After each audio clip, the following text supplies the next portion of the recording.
So much கடுப்பு மாமே.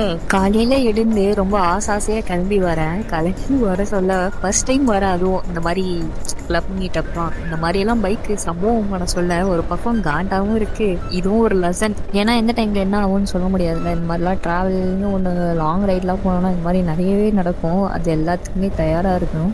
நம்ம கிளப்ல இருக்க ஒரு மெம்பரை போயிட்டு பிக்கப் பண்ணணுமா, அவங்களே அப்படியே பிக்கப் பண்ணிட்டு போயிடலாம். சென்ட்ரல் டீ ஷாப் இருக்குல்ல, நம்ம வீடு வாசல்ல, அங்கேதான் இருக்கா, கிரீன் சர்க்கிள்ல. ஓகே,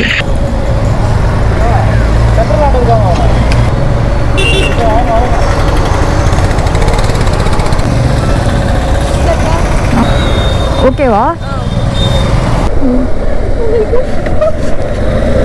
என் வண்டியே இப்படிதான் நடுவில் நின்றுருச்சு. ரைட் போகிறோம் கைஸ். இந்த மாதிரி நான் எப்போ போகிறேன்னு தெரியல. கண்டிப்பாக போவோம். பிளான் நிறைய இருக்குது. போகும்போது கண்டிப்பாக அப்டேட் பண்ணுறேன். அடிக்கடி ஹைவேல நின்றுடுறாங்க. எதுக்கு நிற்கிறாங்கன்னு தான் தெரிய மாட்டேங்குது. தெரியல, நீங்கள் முகத்தை மூடி. நான் வீடியோலேயே உங்கள் ஃபேஸ் காட்டலையே. ஆமாம், சாவி என்கிட்ட கொடுத்துட்டு தள்ளிட்டு இருக்கீங்க. கொஞ்சம் வெயிட்டு,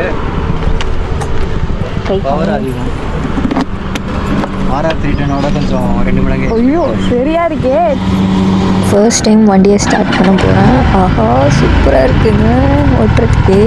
உட்காரத்துக்கு அந்த பொசிஷனே நல்லா இருக்குது. எனக்கு ரொம்ப பிடிச்சிருக்கு.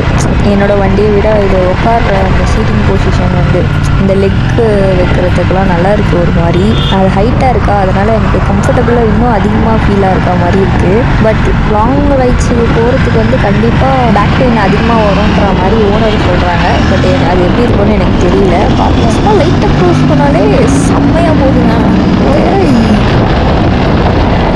சூப்பர் ஃபீலாக இருக்குங்க.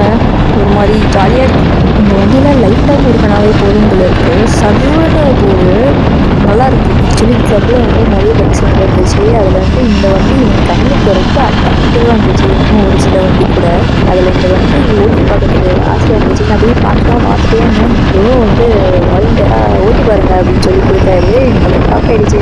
பரவாயில்ல, நானே கேட்கணும்னு நினச்சேன், நீங்களே கொடுத்துட்டீங்கன்ற மாதிரி இருந்துச்சு. லோக்கலில் தான் ஓட்டினேன், ரொம்ப தூரம்லாம் போகல.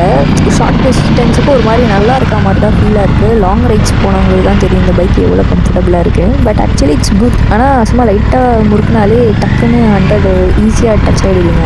பொசிஷன் சொல்கிறீங்க. அது இன்னும் கொஞ்சம் Ninja 300 அது கேஷுவலாக இருந்துச்சு. ஆக்சுவலாக அது கம்ஃபர்டபுளாக இருக்குது.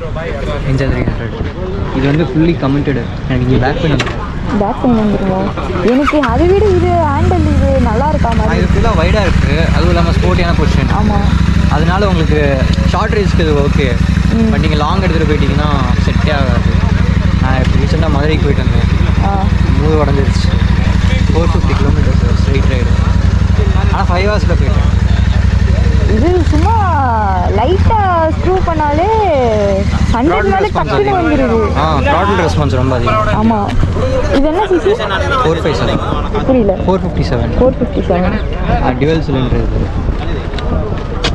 அதோட இன்ஜின் அப்படியே கான்ஃபிகரேஷன் கிராங்க்கு 270 டிகிரி கிராங்க்குன்னு சொல்லுவாங்க. அதில் டார்க் வந்து மிட் ரேஞ்சில் நல்லா அதிகமாக இருக்கும்.